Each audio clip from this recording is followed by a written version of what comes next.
So, welcome everyone. I'm Alexander Mihalcea, and today we're joined by Sandra Baer, CEO of Smart Cities World. Thank you for being here. My pleasure. Thank you, Alexander. Before we dive in, could you give us a quick overview of what Smart Cities World does? Smart Cities World is a media platform that engages city leaders, corporate leaders, individuals from around the world to understand what works for cities and how they are um, reimagining their future. The Right. company that I run is called Personal Cities, and it is also designed to build relationships, to really look at the city challenges and the opportunities for every city, some of which are enduring, such as transportation and public safety and energy, and then some are new to the to cities over the past couple decades regarding climate change and the impact of climate change on housing and immigration. So I think the idea is that we build trust with city leaders and with everyone in the community to help them reimagine their future, and that's what we're really focused on. I think it's very uncertain and very challenging, and if you're a city leader, you better get prepared.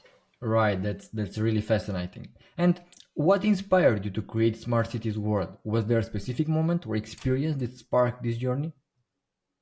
Well, I'm the brand ambassador at Smart Cities World. Chris Cook is our CEO, and I think what inspired Hmm. him to create Smart Cities World is just this burning desire to know more about what cities are doing around the world. In other words, it's one thing to know what's happening in your community, but it's better if we share lessons and if we sort of collaborate to say, well, I tried this solution, you might try it in your community. So I think there was a real interest to say there are key challenges, problems, questions to Right, be right. answered, um, and the smart ideas are really sharing this information and using it, exploiting it to everyone's benefit. Okay, okay. And for example, what major challenges or gaps do you see in the market that made you think this needs to be solved? Yeah, well, cities, I think, are it. I feel like they're where the action is no matter what. If you have a national government or a federal government that's making big decisions about a country and how it operates, it still comes down to a state or provincial or a city level. And Mm-hmm. I think the problem is that every city is different. Every city has its own sense of autonomy, which is a good thing. However, the other idea is that you don't need to reinvent the wheel every time. You Right, need to sort of learn from each other and collaborate and find better ways of getting stuff done. So I right, think right, right. our work with smart cities is really focused on um, sharing ideas and then making things better. Mm-hmm. And for example, I have a curiosity by then. How do cultural differences influence smart city adoption across different regions? Yeah, cultural differences are critical. It's interesting to know about natural language processing now, which is the idea that we can communicate in any language and it can be immediately translated into a different language. Right, I think these cultural differences, however, expand over language. They are also about what are the traditions in a place, what's the history of a place, um, what are the assets in a city that make it particularly unique? I'm a right, big right. fan of understanding community identity.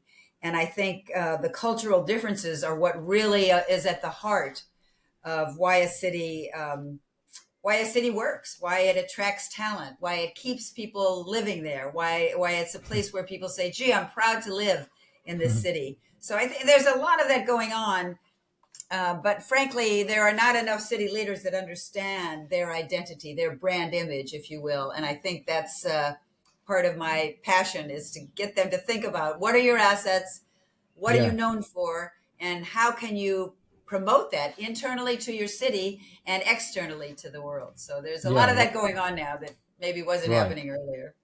Right. That's very interesting. And Yeah. could you elaborate on why the existing solutions weren't meeting these needs? Sorry, again? Yeah, so could you elaborate on why the existing solutions weren't meeting these needs? Well, I'm not so sure they weren't meeting the needs. It's just that things are changing all the time. I mean, if you look at AI, it's constantly a moving target. It's constantly evolving and learning and getting better and adapting to Right. what information is out there. So I think in terms of what city solutions are occurring today, we're constantly finding new ways to solve problems. So and it's up to these savvy city leaders to say, Hmm. let's try this idea, let's try this tact instead of the one we always used to use. This idea that this is the way we've always done it. Let's keep the traditional way of doing things. I mean, that's passe. Yeah, We yeah. shouldn't be thinking in those terms. We should be receptive to new tech, new ideas, um, new inventions. And I think the more we do that, the better off cities and the citizens, the residents that live in a city will feel more satisfaction about why they're there. Right. And so walk us through how Smart Cities World addresses these challenges. What makes your approach unique? Well, again, it's about collaboration, and it's about a huge, vast set of ideas and information that other cities should learn from. And I think there's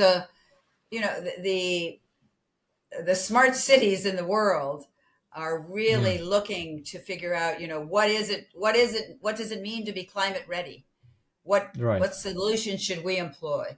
If you have particular problems with drought or heat, how does that translate to a city in another part of the world that has those same problems?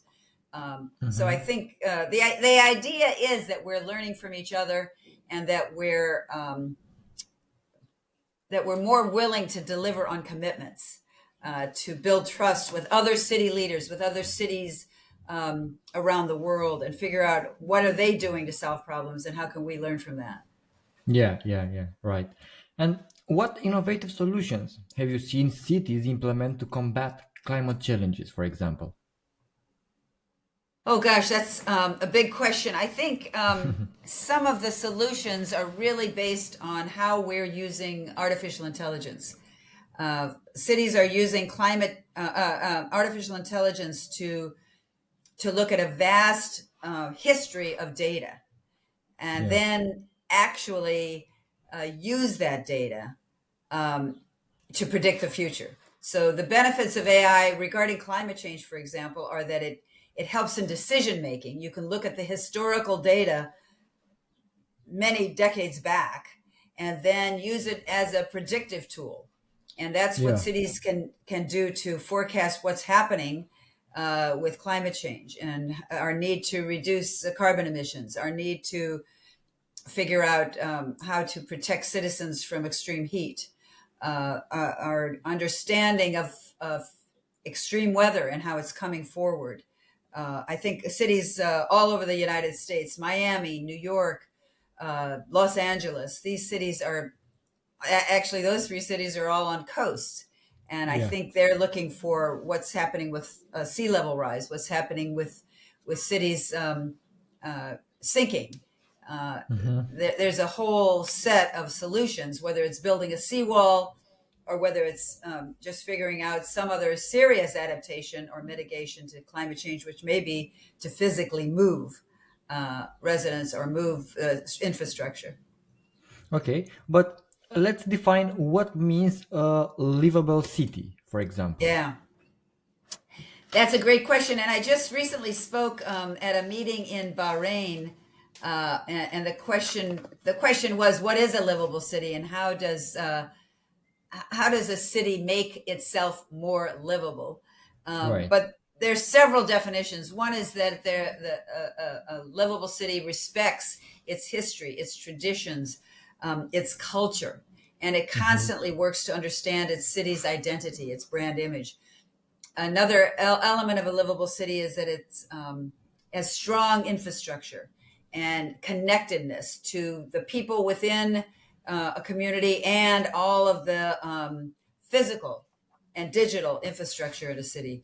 Um, a livable city has a strong public safety presence. It feels safe. A smart city is not smart if it's not safe. Yeah. Um, it also has political stability and consistency. A livable city is also famous for high quality healthcare, high quality education, high quality workforce opportunities, and that also makes a city livable, a place where people want to be and live and raise a family. Certainly, a livable city has high environmental quality and climate awareness. They know what's happening in their city, how things are changing because of climate change, and what they should do about it. And of course, a livable city has a whole culture that appreciates art and music and entertainment and sports. A livable city looks at all of these elements so that they're feeling that the place is vibrant. Right. That Right. it's like, gee, I love being here. I love going to concerts. I love seeing sports or festival and Mm-hmm. entertainment. A livable city has a lot of attractions for both young and old, all elements of the demographic spectrum in a city. That it's both economically and socially a great place to be. Yeah. Yeah. That's an interesting thing. Yeah. And for example, when you talk to potential clients, what's the biggest misconception they typically have about what you do? About what I do? Yeah. That's a great question, Alexander. I mean, I think people think I'm an urban planner, which I am not. I'm a marketer from the age of 5. But I think much more than urban planning is just this ability to be flexible, to be receptive to new technology, to understand where the money is. Right. How can I get financing? Or they understand where the money is or how to find it. And so I think those are things that I help cities understand. It's so interesting that cities are often reluctant to boast about themselves. Yeah. You look at city websites, often it's sort of like how to pay a parking ticket is the first thing on their website. Right. These cities should be assessing all of the assets within a city, whether it's cultural or whether it has to do with sports or whether it has to do with the economy of a city or its high tech population. They should understand what are the assets in a city and then promote them to Yeah. residents in the city and to the world so that people understand, what is the value of living in Miami, Florida? What's the value of living in Mumbai, India? What's the value of living in Singapore? These Right. cities Right. should be famous and well known for the perception of that city. And that's certainly something I think I convince city leaders to take that battle on. Mm-hmm. Okay. And for example, what are the most impactful smart cities initiatives you've seen that have genuinely improved citizens' quality of life? Well, there's so many that, again, revolve around artificial intelligence. Um, I like to talk about San Francisco, for example. They're very smart about their transit systems. And the truth is, more and more people are finding public transit and commuter rail as the most efficient way to move around a city. San Francisco has done a great job of creating sort of this sandbox Yeah. approach to being open to innovation and being receptive to robo taxis and air taxis and autonomous vehicles, all of these things that improve transport efficiency, and over time I would think will show themselves as a much safer, more reliable method of moving around a city. um, I think San Francisco is a model for that in the Yeah. United States. um, Another city, well, I should talk about Bahrain because they're using their research about what it takes to be a very high quality destination city for tourism. Mm-hmm. And one of the ways they do that is using AI, cameras, sensors, wearable technology, all the algorithms that help people understand how can I travel to Bahrain? How can I get there more efficiently? The research can include information about your travel history or where you browse on the internet, Yeah. or what are the particular regions you've traveled to in the past, and what kind of uh, what kind of events, what kind of actions you've taken when you travel to other cities. They can use that history to personalize Hmm. their experience in Bahrain. And I think this personalization, whether it's for tourism or healthcare or Yeah, um, yeah, yeah. Can help. financial technology, all of that is changing the way Yeah. we can attract people to come visit our city, and the way we can promote what's happening in a city that's worthy of business investment. Bahrain is a very business friendly climate, and that's a big deal if you want to strengthen your economy. So I think there's so many elements of Yeah. that that's happening in cities and countries all over the world. Yeah, great, great. So, for example, could you share a specific success story of a client who saw significant results using your solution? Well, I think one of the cities that we think is really leading the charge with looking at their community holistically. In other words, Mm-hmm. not just looking at one part of it, the public safety part, the transport part, the housing and built environment part, but it's Las Vegas, Nevada. And they're using Mm. digital twin technology to make a huge model of their entire city, and deciding, where should new growth be? What Yeah, should they be doing about the impact of heat and climate on their city? What other entertainment? Las Vegas is yeah, known for its entertainment sector. What other entertainment should they be offering? What about dealing with different sectors of their society, the youth of their society, the young adults, as well as the elderly? How are they taking care of all these different demographics in a city? So I think Las Vegas is looking, as I say, holistically at sort of the city infrastructure, both physical and digital, and saying, yeah, right. what's next? Yeah, great. And what values will you promote in your city? Yeah, well, that's a really good question that I ask city leaders all the time, because I think we really have to be careful about, number one, identifying the values that a city Right. wants to aspire to, but number two, what are those values? Does it have to do with integrity and honesty and transparency? Does it have to do with communicating what's good about a city, and also the challenges in a city?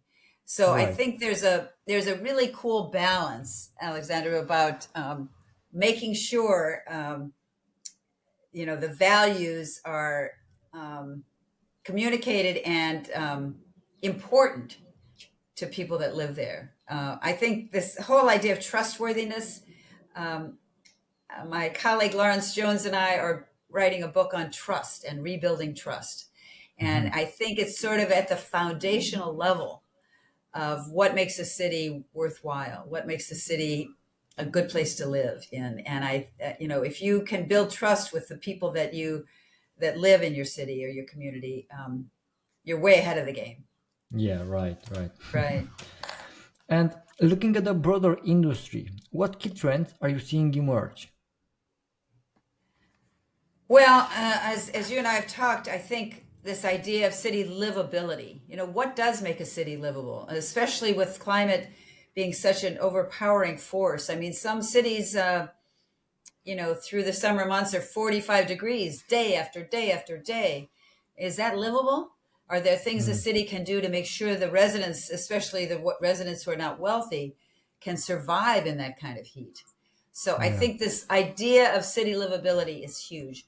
The other idea that I think is affecting all of us, partly because of the climate, but also because of the immigration that's occurring. People have to move as the final adaptation to climate change. So it's causing a lot of migrations. But the overarching trend is about artificial intelligence. It right, affects right. every aspect of our lives. And I think It's getting better and better. I have friends that say, yeah, it screws up on this research, or I don't trust it, or I'm not sure it's what I needed to know. And nonetheless, artificial intelligence, which is basically a digitalization of the human mind, and Right. very quickly, very aggressively doing all these analytic predictions.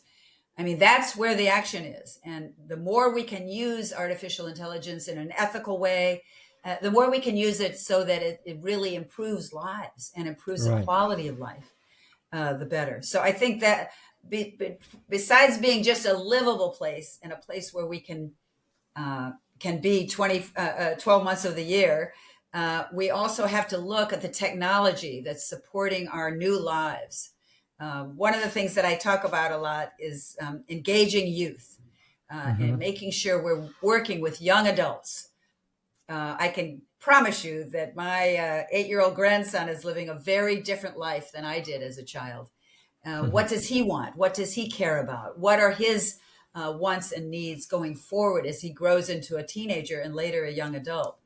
We Right. better be listening. Their ability to play video games, their ability to understand an iPhone at the age of 3. These things have a very different way of affecting how they grow up and what they Right. value. And we better make sure that they do have, as you talked earlier, some of the values we talked about, that they're honest and have integrity, that they are open and receptive to new ideas. It's not that easy it's easy to talk about it, but it's not that easy to execute. Action is the hard part. And how do you see the definition of a smart city evolving in the next decade, for example? Yeah, it's interesting. The word smart city, I think it maybe was created, I don't know, 20 years ago. And people say, oh, that's passe now. Well, it's not passe. A smart city is merely a tag for a city that uses its intelligence, its Hmm. smartness, to improve the lives for the people that live there. And I think it will evolve because of climate, because of technology, because of the changing demographics of our planet. In many countries, the countries and cities are having an older population. Uh, I think in the continent of Africa, over 60% of that continent is under the age of 18. So Right. we've got different demographics around the world that have different wants and needs. And a smart city better Yeah. figure out, how to personalize that, customize it, and deal with it to improve their future. Yeah. Yeah. And for example, how are these trends affecting how businesses operate in our space? Yeah, well, I think that's a great question.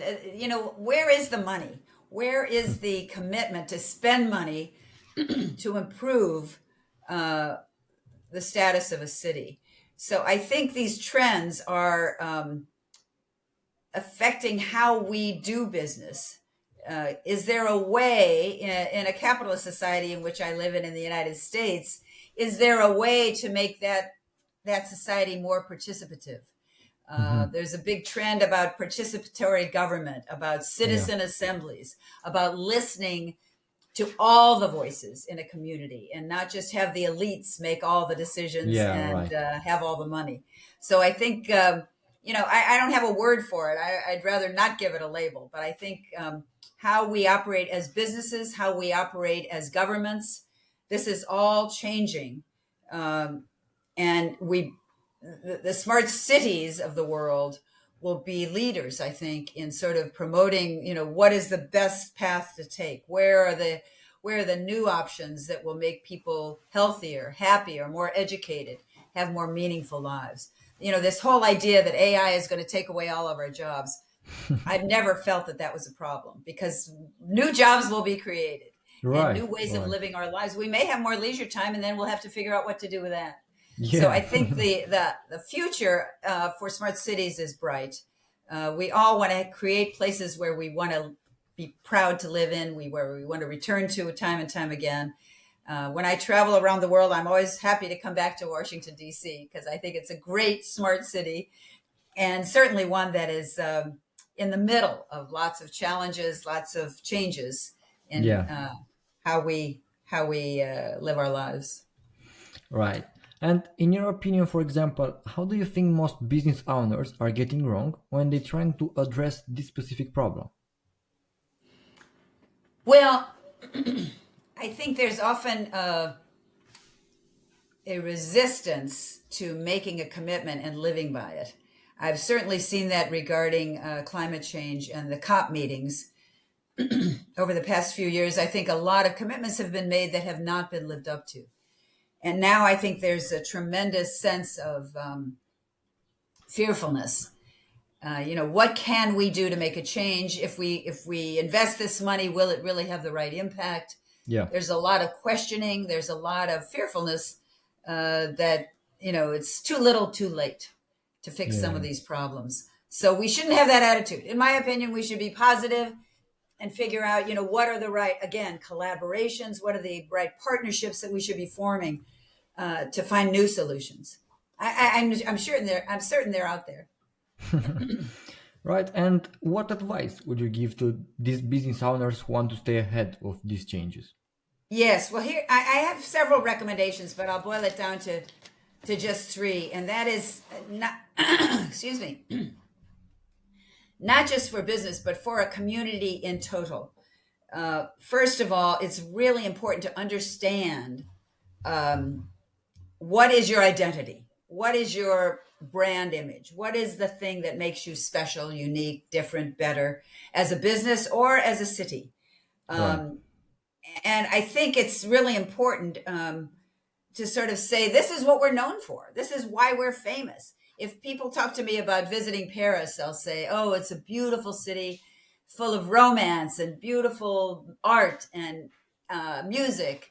And I'll say, have you ever been to Paris? And they say, no, but I know the perception of Paris. So just like Paris, a business or any other city should be known for their assets, their strengths, their the things that makes them happy to live there, make people happy to live there. The second recommendation I have is that every business, every city should be assessing the data that they have. I mean, cities accumulate data every day, whether it's for public safety or transport, whether it's for healthcare, whether it's for education. Cities and businesses accumulate a lot of data, and you better understand what that data is. What right, pocket does that data fall in? And then every city, every business should be creating an AI plan, an artificial intelligence plan to capture that data, um, make sure that it is benefiting the people that live there, make sure that they can use it for a predictive purpose. In yeah, other and words, you can improving. know the history. It may not necessarily be the future, but it's certainly good at predicting it, especially when it comes to things like weather or climate, um, the economy. We can know what's happened in the past, and based on future expectations, we can make predictions. So every city, every business should meet that challenge. And the third recommendation I have is that something I've already talked about, but we really need to engage youth. We need to reach out to young adults. We need to incorporate them in all of these business meetings. We need to give them a seat at the table, because if we don't listen to the youth of our cities, in every society, every culture, um, we're missing the opportunity to build their job as leaders. So I recommend that every city, every city organization create youth councils Right. to get those ideas out there, to start listening to the young people. And we can do the same for the elderly, because I think that, we're not doing enough listening to all segments, all demographics in the city. But I'm very keen on connecting to the youth. I think I tell them all the time, the future is on your shoulders. Yeah, the new generation. Yeah, exactly. And as you wrap up, what's next for Smart Cities World? Any exciting developments on the horizon? Yes. Well, I think there's several things going on. The Smart City Expo USA is being held this week in New York City. I'll be speaking there about AI and connected communities. Smart Interesting. Cities World in London is hosting a big Cities Climate Action Summit, June 24th and 25th. Mhm. really focused on cities and climate action. I think it's also during London Climate Action Week. Um, and I think it's the only totally focused city idea session. You know, what should cities be doing? What plans are they making? How are they fulfilling those commitments? So I think that meeting will be really powerful and hopefully helpful Yeah. to helping cities reimagine their future. And where could I get my ticket? You can get your ticket online, smartcitiesworld.net. I definitely recommend that you join. The first day of the meeting is virtual, so everyone around the world can attend on the Mm, 24th of June. The second day is in person in London. So if you're nearby, Alexander, you can right. come on. We'd love to Perfect, have you. perfect. So, for listeners who want to learn more or potentially work with Smart Cities World, what is the best way to get in touch? I recommend that everyone be a member of Smart Cities World. It's free and it's very easy to join. Once you do that, you will get information on a daily basis, if you like, to know what cities around the world are doing and how they're overcoming all the challenges that you and I have just talked about. So Right. that's step one, and step two is to keep communicating in your community. Keep talking about the issues you have, the problems you want solved. I really believe that each one of us is a leader. Each one of us can take responsibility for improving the quality of life in the city in which we live. And Wow. I would welcome anyone reaching out to me with any ideas, any solutions, any ideas about rebuilding trust so that we have cities that are, expansive about understanding each other's opinions and ideas and being respectful of them. I Yeah. think it's got to start happening more so that we have places where everybody is comfortable. Yeah. Perfect. So, thank you for sharing those insights about you, about your company, and about the whole story. And thank you for this amazing podcast session. Oh, it's been my pleasure, Alexander. Thank you so much, and thank you to IMH Media for conducting the podcast. I think it's really good to have these one-on-one conversations so we learn more from each other. Thank you. Yeah. Perfect. So, see you on the next episode. Bye. Great. Thank you.